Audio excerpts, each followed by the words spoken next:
ചിന്തയും ഒത്തിരി പാട്ടും. ഞാൻ നിങ്ങളുടെ സ്വന്തം ആർജെ മീര. വരികൾ പോലെ തന്നെ നമ്മളിലേക്ക് ഇങ്ങനെ ഓർമ്മകൾ ഓടിയെത്തുന്ന നല്ലൊരു പാട്ട് തന്നെയായിരുന്നു കേട്ടല്ലേ. അപ്പോ നമ്മൾ സംസാരിച്ചുകൊണ്ടിരുന്നത് ഈ വിവാഹം കഴിക്കുമ്പോൾ പുരുഷന്മാരെക്കാൾ സ്ത്രീകൾക്ക് പ്രായം കൂടുതലാണെങ്കിൽ എന്താണ് കുഴപ്പം? അതെ, എന്താണ് കുഴപ്പം? നേരത്തെ വിളിച്ച ചേട്ടൻ പറഞ്ഞതുപോലെ ഈ പ്രായപൂർത്തിയായവര് തമ്മിൽ ഒരുമിച്ച് ജീവിക്കാൻ തീരുമാനിച്ച അവിടെ ഈ പ്രായം ഒന്നൊരു പ്രശ്നേ അല്ലെന്നേ. പക്ഷേ ഈ മറ്റുള്ളവർ എന്ത് വിചാരിക്കും എന്നുള്ള നമ്മുടെ ഒരു ചിന്താഗതി അതൊരു വലിയ പ്രശ്നമാണ് കേട്ടോ. ഫോർ എക്സാമ്പിൾ, എൻ്റെ ഒരു ഫ്രണ്ടിന്റെ 7 വർഷത്തെ പ്രണയമായിരുന്നു. നിർഭാഗ്യവശാല് അവൾക്ക് അവനേക്കാൾ 2 വയസ്സ് കൂടുതലായിരുന്നു. ഒടുവിൽ ഈ പ്രായത്തിന്റെയൊക്കെ വിഷയം പറഞ്ഞ് വീട്ടുകാർ അവരെ അങ്ങ് പിരിച്ചു. അവളാണെങ്കിൽ ഇന്നും അത് പറഞ്ഞ് വിഷമിക്കാറുണ്ട്. അതുപോലെ തമ്മിൽ ഇഷ്ടം ഉണ്ടായിട്ട് ഈ പ്രായത്തിന്റെ പ്രശ്നമൊക്കെ ഓർത്ത് പറയാതെ പോകുന്ന പ്രണയങ്ങൾ എത്രയുണ്ടാവും അല്ലേ? എന്തിനാ കാരണവന്മാരെ ഈ പ്രായത്തിന്റെ വ്യത്യാസം പറഞ്ഞു പോലും ഈ സ്നേഹിക്കുന്നവരെ പിരിക്കുന്നേ? നമ്മുടെ തലമുറയെങ്കിലും മാറി ചിന്തിച്ച് തുടങ്ങേണ്ടിയിരിക്കുന്നു. പിന്നെ ഇന്നത്തെ പ്രോഗ്രാമിന്റെ പ്രത്യേകത ഞാൻ നേരത്തെ പറഞ്ഞല്ലോ, ഇന്ന് പ്ലേ ചെയ്യുന്ന എല്ലാ സോങ്സും കവർ വേർഷൻ ആണ്. ഒരു യുഗം ഞാൻ തപസ്സിരുന്നു കാണുവാൻ, കഴിഞ്ഞ കാലം കൊഴിഞ്ഞ സുമം പൂത്തുവിടർന്നു. ഒരു യുഗം ഒന്നു കാണുവാൻ, കഴിഞ്ഞ കാലം കൊഴിഞ്ഞ സുമം പൂത്തുവിടർന്നു. മുഖമാമെൻ മനസ്സിൽ ഗാനമായി നീ ഉണർന്നു. മുഖമാമെൻ മനസ്സിൽ ഗാനമായി നീ ഉണർന്നു. ഹൃദയമൃദുലതന്ത്രേ. അടുത്തിരിക്കുന്ന എൻ്റെ അമ്മയുടെ തുറിച്ചു നോട്ടത്തിൽ തെല്ലും മലോസരം തോന്നിയിട്ട് കാര്യമില്ല. കാരണം ഈ യാത്രയുടെ ഉദ്ദിഷ്ട സ്ഥാനം എൻ്റെ വിവാഹ മണ്ഡപമാണ്. സ്വന്തം വിവാഹത്തിന് വണ്ടിയിലിരുന്നുറങ്ങുന്ന ആദ്യത്തെ വ്യക്തി ഞാനാണ് എന്ന് പറയാനാവില്ലെങ്കിലും വണ്ടിയുടെ ഇളക്കം തട്ടിയാൽ താരാട്ടായി കാണുന്ന ചുരുക്കം ചില്ലറിൽ ഒരാളാണ് ഈ ഞാനും. ഞാൻ അർജുൻ. എല്ലാവർക്കും ഓരോ കഥകളുണ്ട്. ഇത് എൻ്റെ കഥയാണ്.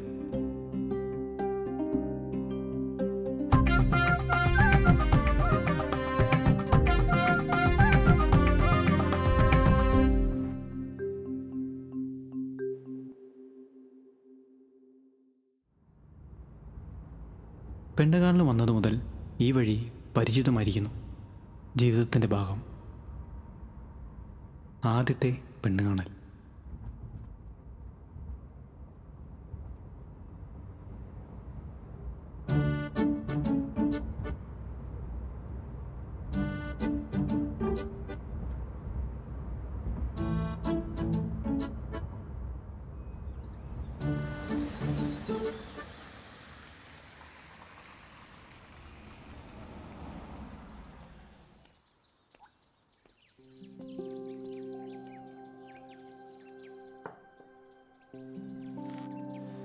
ചായ എടുക്കും.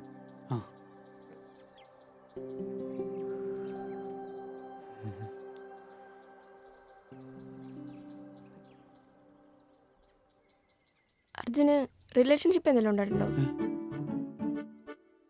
പൊതുവേ പെൺകുട്ടികളോട് സംസാരത്തിൽ മിതത്വം പാലിക്കുന്ന ഞാൻ അതിൻ്റെ അതിർവരമ്പുകൾ ലംഘിച്ച് മനസ്സിൻ്റെ ഏതോ കോണിൽ ഒളിപ്പിച്ചിരുന്ന ഒരു പഴയ ഓർമ്മയുടെ രുചിക്കൂട്ട് അവൾക്ക് മുന്നിൽ വിളമ്പി.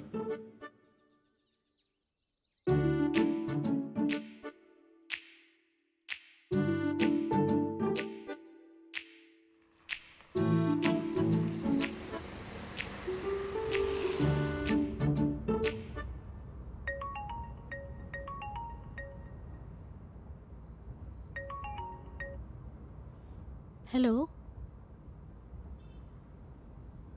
ആണോ? ഓക്കെ, വളരെ സന്തോഷം കേട്ടോ. ഞാൻ വീട്ടിലെത്തിയിട്ട് വിളിക്കാം. Okay okay. മോനെ, അവിടുന്ന് വിളിച്ചത് പെണ്ണിന് നിന്നെ ഇഷ്ടമായെന്ന്. കല്യാണത്തിന് അവർക്ക് സമ്മതമാണെന്ന്. ഇത്ര പെട്ടെന്നാ? അങ്ങനെ വരാൻ വഴിയില്ലല്ലോ. അജുവേ, എന്താടാ നീ അവളെ മാറ്റി നിർത്തി പറഞ്ഞത്?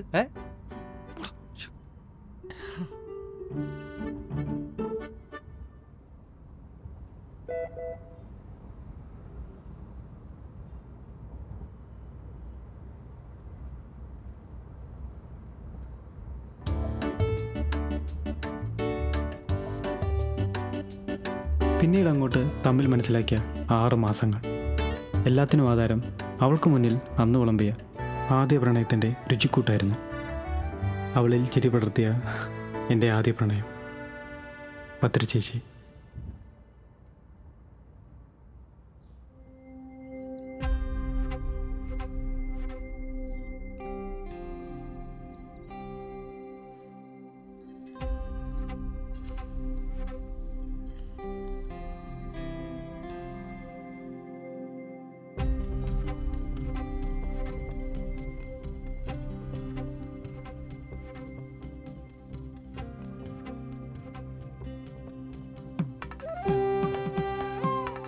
ഒരു കാലത്ത് പ്രണയമെന്നാൽ ഭദ്ര ചേച്ചിയും ക്യൂട്ടിക്കൂറ പൗഡറിൻ്റെ മണവും ദേ എന്നെ ഉണർത്തിയ ഈ പാട്ടുമായിരുന്നു.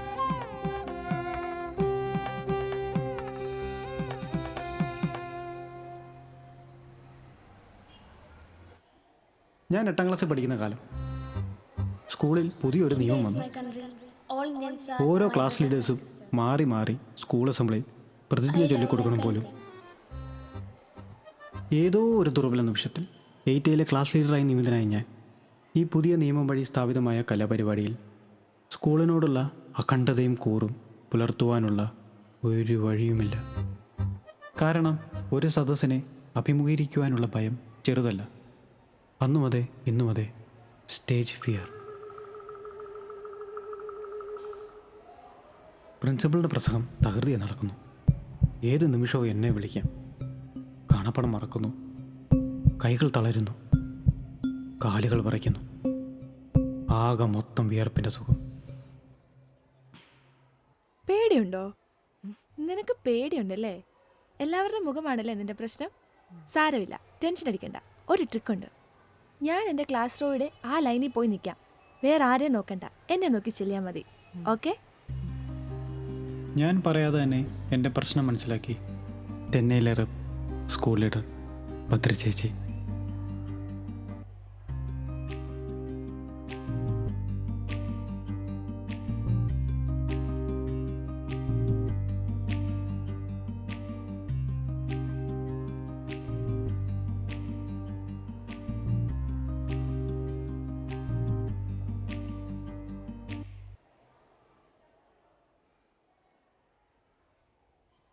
പ്രതിജ്ഞ. ഇന്ത്യ എൻ്റെ രാജ്യമാണ്. എല്ലാ ഇന്ത്യക്കാരും എൻ്റെ സഹോദരി സഹോദരന്മാരാണ്. ഞാൻ എൻ്റെ രാജ്യത്തെ സ്നേഹിക്കുന്നു. പ്രതിജ്ഞ ചൊല്ലി തകർത്തു.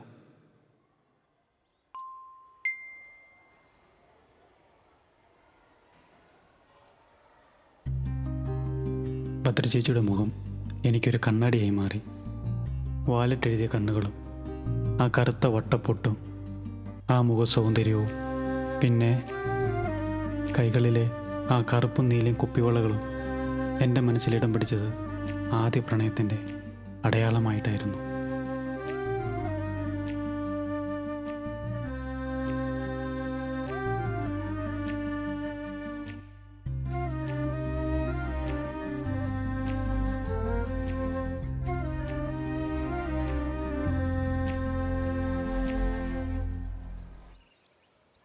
ഞങ്ങൾ നല്ല സുഹൃത്തുക്കളായി. പക്ഷേ കേവലം സൗഹൃദമായിരുന്നില്ല എനിക്ക് ഭദ്ര ചേച്ചിയോട്. കൗമാരത്തിൻ്റെ അവസാന നാളുകളിൽ തിരിച്ചറിഞ്ഞ പ്രണയം.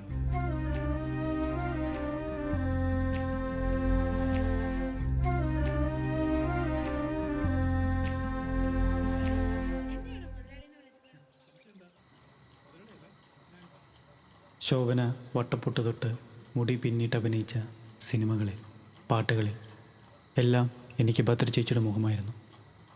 ലാലേട്ടന് എൻ്റെയും. എൻ്റെ ഇരുന്ന് ചിലവായി പോവും. അങ്ങനെ ചിലവായി പറ്റില്ലല്ലോ. ആരെങ്കിലും ചോദിക്കാനും പറയാനും ഇല്ലെങ്കിൽ കാഴ്ച പോണ വഴി കാണുകയല്ലോ.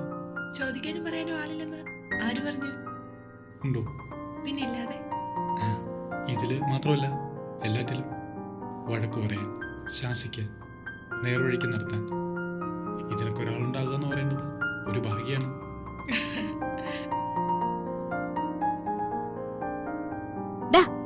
കറണ്ട് പോയത് കണ്ടില്ലേ? സ്വിച്ച് ഓഫ് ആക്കിയിട്ട് എണീറ്റ് പോ. എടാ കറണ്ട് പോയെന്ന്.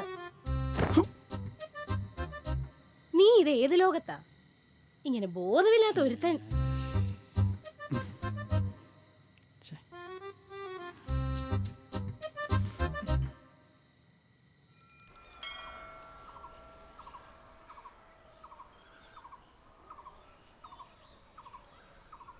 ഞായറാഴ്ചകളിൽ ടി വിയിൽ കണ്ടിരുന്ന പ്രണയ സിനിമകൾ നെഞ്ചോട് ചേർത്ത് അതിൻ്റെ ആലസ്യത്തിൽ ധൈര്യത്തിൽ പിറ്റേന്ന് ചേച്ചിക്ക് മുന്നിൽ പ്രണയം തുറന്നു പറയാൻ അസാമാന്യ ധൈര്യത്തിൽ ചെന്ന് നിൽക്കും.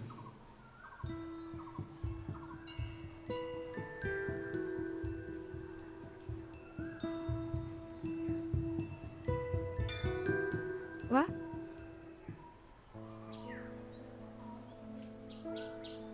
ഒരിക്കൽ പോലും ഞാനത് തുറന്നു പറഞ്ഞില്ല. എന്തായിരുന്നു തടസ്സം?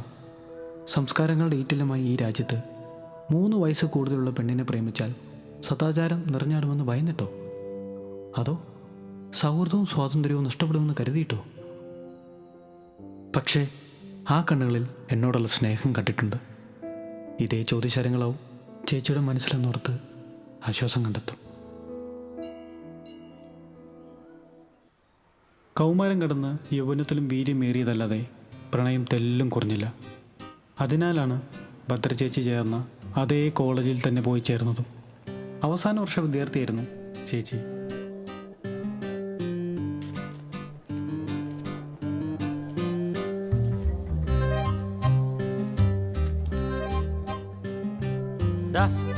എന്താ എൻ്റെ പേര്? ഞാൻ BA Malayalam first year. Dance കളിക്കണോ? ഇല്ല. പാട്ട് പാടാനോ? പിന്നെ രണ്ടും കൂടെ ഒരുമിച്ച് ചെയ്താലും ഡാൻസ് കളിക്കില്ല. ഡാൻസ് ചെയ്യാം. ഡാൻസ് ആവട്ടോ. ഡാൻസ് ഡാൻസ് മതി. ആ എന്തൊക്കെയുണ്ട്? സുഖം. ഓ സുഖം. സുഖം. ഇവനെ വിട്ടേരടാ, ഇവൻ എന്റെ അനിയൻകുട്ടന്. ഓ നീ എന്നാ ഇപ്പൊ ഇവിടെ? ഓ ഞാനിവിടെ ചുമ്മാ. ഇലക്ഷൻ അല്ലേ? പിന്നെ ഇലക്ഷനൊക്കെ ഇലക്ഷനാണ് വരാൻ പോലെ.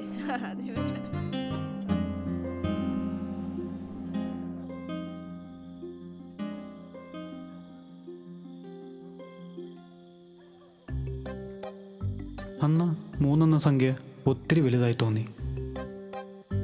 എന്നാൽ അതിലും വലിയ വേദന ഒരാഴ്ചയ്ക്കപ്പുറം എൻ്റെ കാതുകളിൽ വന്നണഞ്ഞു. ഭദ്ര ചേച്ചിയുടെ കല്യാണം.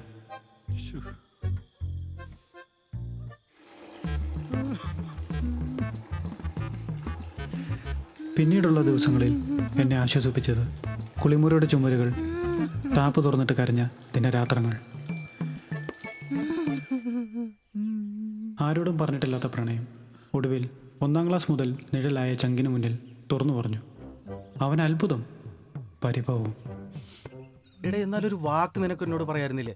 എടാ ഞാനൊന്നിപ്പിക്കില്ലായിരുന്നു നിങ്ങളാ. ഓഫ്, ഇനിയിപ്പോ പറഞ്ഞിട്ടെന്താ?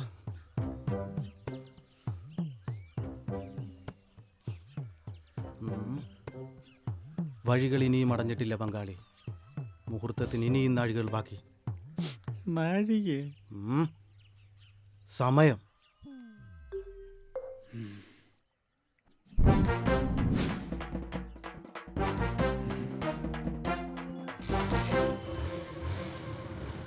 എൻ്റെ തേങ്ങൽ കണ്ട് സഹിക്ക വയ്യാതെ ഈ ആത്മാർത്ഥതയുടെ നിർകുടം എന്നെയും പിന്നിലിരുത്തി ബൈക്കിൽ പാഞ്ഞു. ലക്ഷ്യം നിസ്സാരം, ചെറുതായിട്ടൊന്ന് കല്യാണം മുടക്കണം. അന്ന് ലോകത്തിലെ ഏറ്റവും നല്ലവനായ ഉണ്ണി എൻ്റെ ബൈക്കിൻ്റെ സാരഥിയാണെന്ന് തോന്നി.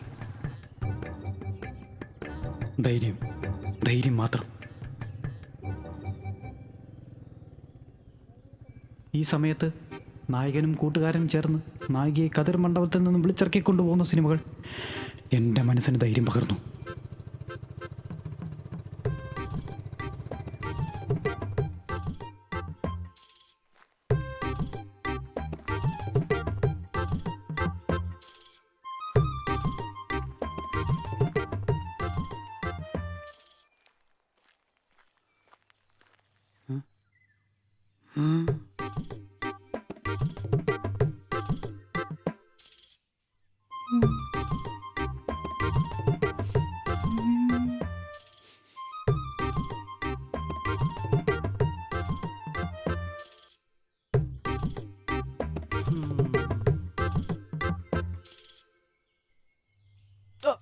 സദ്യയുടെ സമയത്ത് തന്നെ എത്തിയില്ലേ? സെയിം. എന്താടാ പോട്ടെ പോട്ടെ. അവനൊക്കെ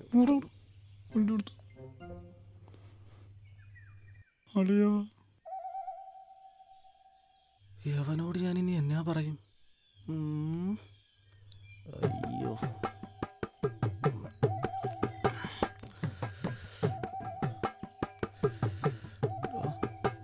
ഇടിക്കും. എനിക്കൊരു പഞ്ഞവും ഉണ്ടാവത്തില്ല, അത് ഉറപ്പാ.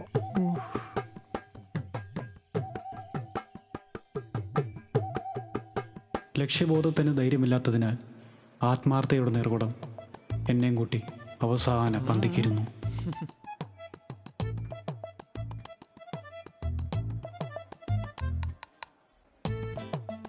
ഒരു വള്ളപ്പാടകലെ ഭദ്രചേച്ചിയും ചെറുക്കനും പരസ്പരം വാരിക്കൊടുത്ത് സദ്യ ആസ്വദിക്കുന്നത് വേദനയോടെ ഞാൻ നോക്കിയിരുന്നു.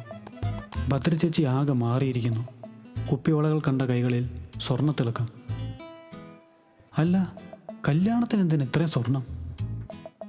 വട്ടപ്പൊട്ടിന് പകരം വർണ്ണപ്പൊട്ട്. കണ്ണുകളിൽ വാലില്ല, വേറെ ആരോ.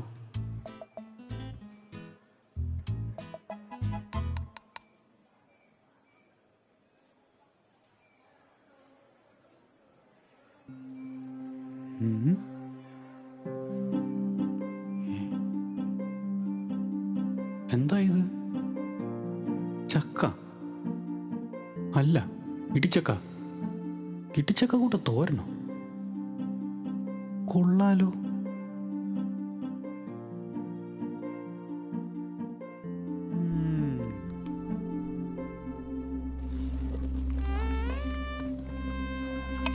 ഞങ്ങളുടെ നാട്ടിലെ കല്യാണങ്ങളിൽ ഒഴിച്ചുകൂടാനാവാത്ത ഒന്നാണ് രാമൻ ചേട്ടൻ്റെ സദ്യ.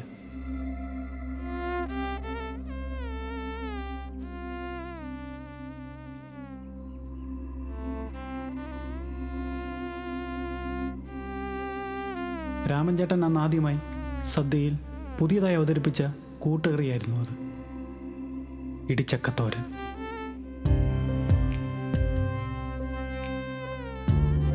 കാന്താരി മുളകും മഞ്ഞളും തേങ്ങയോടൊപ്പം ചേർത്തരച്ച ഒരു രാമേട്ടൻ മാജിക്.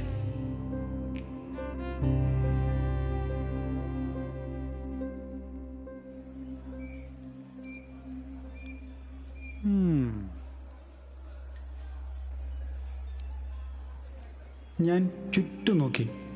എല്ലാവരും സദ്യ ആസ്വദിക്കുകയാണ്, ശ്രദ്ധയോടെ, സന്തോഷത്തോടെ. വേദനകൾ ഇല്ലാത്തവരാണോ? അല്ല, മനുഷ്യൻ വേദനകൾ മറക്കുന്ന നിമിഷം.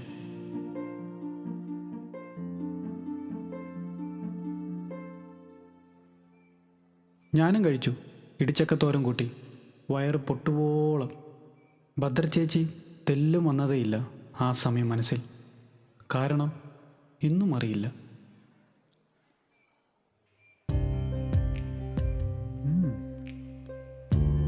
കൈ കഴുകി നേരെ പോയത് രാമേട്ടനടുത്തേക്ക്. ഇടിച്ചക്കത്തോരൻ്റെ മാഹാത്മ്യം വിളമ്പി അങ്ങേരിൽ നിന്നും ആ രുചിക്കൂട്ട് മനസ്സിലെ ഓർമ്മകളിലേക്ക് എഴുതി വാങ്ങി.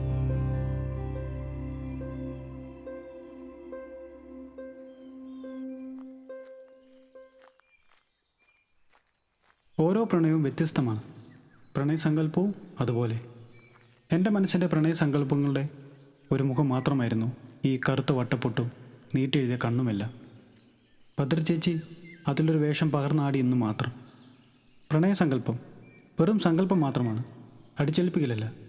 പുതിയ ചിന്തകൾ, കൗമാരത്തിൻ്റെ നിഷ്കളങ്കതയിൽ നിന്നും യൗവനത്തിൻ്റെ തിരിച്ചറിവിലേക്ക്. കേറ്.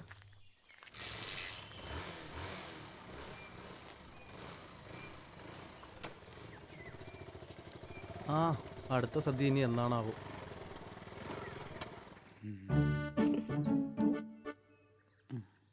കൊള്ളാം. ഇങ്ങനെയുള്ള ലവ് സ്റ്റോറി ഞാൻ ആദ്യമായിട്ട് കേൾക്കുക കേട്ടോ. എനിക്ക് ഈ കല്യാണ സദ്യ എന്ന് പറഞ്ഞപ്പോൾ ഇതൊക്കെ ഓർമ്മ വരാം. പിന്നെ ഈ രാമഞ്ചേട്ടൻ സദ്യ കിടന്ന് ഇടിച്ചക്കത്തോരുണ്ടല്ലോ, അത് ഞാൻ വേറെ കണ്ടിട്ടില്ല. നടന്നാലോ?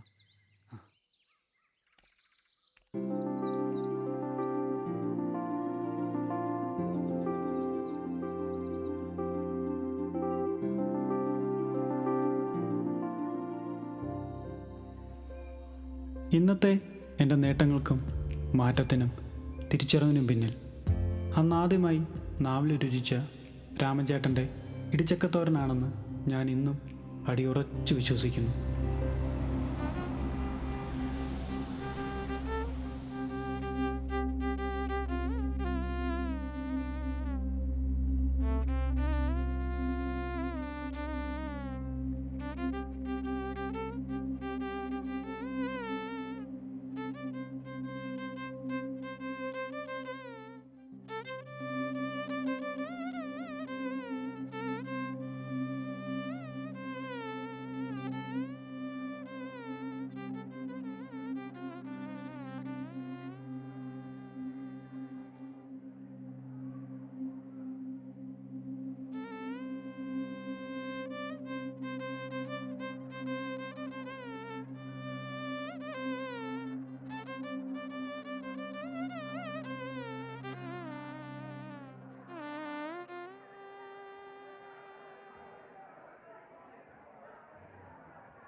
മണ്ഡപത്തിലിരുന്ന് നേരെ നോക്കിയതും ഞാൻ ആ പഴയ 8ാം ക്ലാസ്സുകാരനായിരിക്കുന്നു.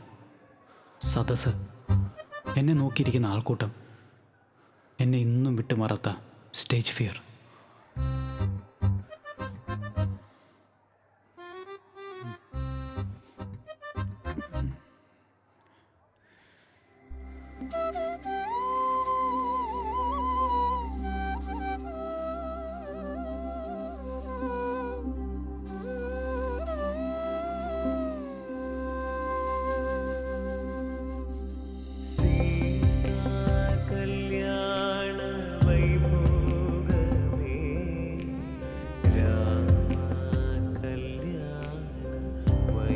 ആളുകളിൽ ആശ്ചര്യം, ചിലർക്ക് പുഞ്ചിരി, ചിലർക്ക് പരദൂഷണം. എൻ്റെ കണ്ണുകൾ എന്നെ തന്നെ നോക്കി നടന്നു വരുന്ന അവളിൽ മാത്രം ശ്രദ്ധ ചെലുത്തി. ഒരാൾ മറ്റൊരാൾക്ക് വേണ്ടി മാറുന്നതിനോട് യോജിപ്പില്ലെങ്കിലും ആ ഒരു നിമിഷം എല്ലാം മറന്നു. അവളുടെ മുഖം എനിക്ക് കണ്ണാടിയായി.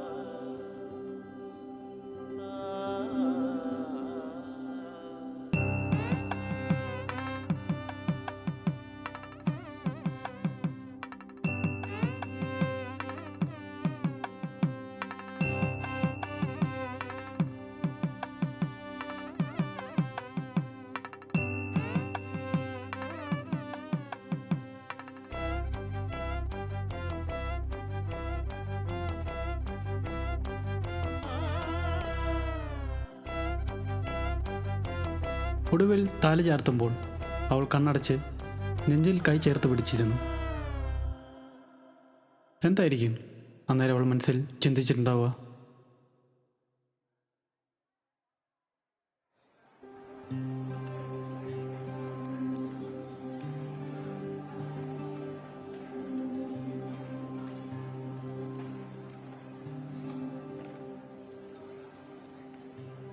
ഒടുവിൽ സദ്യക്കിരുന്നപ്പോൾ പഴയ പോലെ ഇടിച്ചക്കത്തോരൻ പരതി നടന്നു എൻ്റെ കണ്ണുകൾ. ദാ വന്നു ഇടിച്ചക്കത്തോരൻ.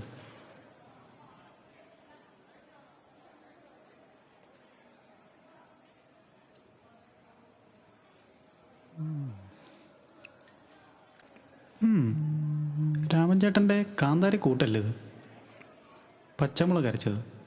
എങ്കിലും കൊള്ളാം.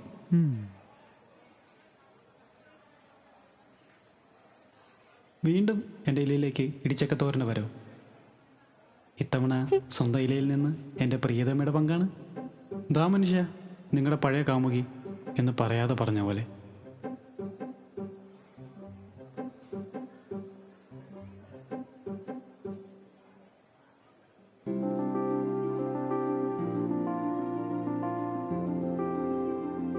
എൻ്റെ സങ്കല്പങ്ങളിലോ ഒന്നിലും ഇന്നു വരെ കാണാത്ത എന്തോ ഒന്ന് ഞാൻ ആ കണ്ണുകളിൽ കണ്ടു. പ്രണയം ഇവിടെ തുടങ്ങുന്നു.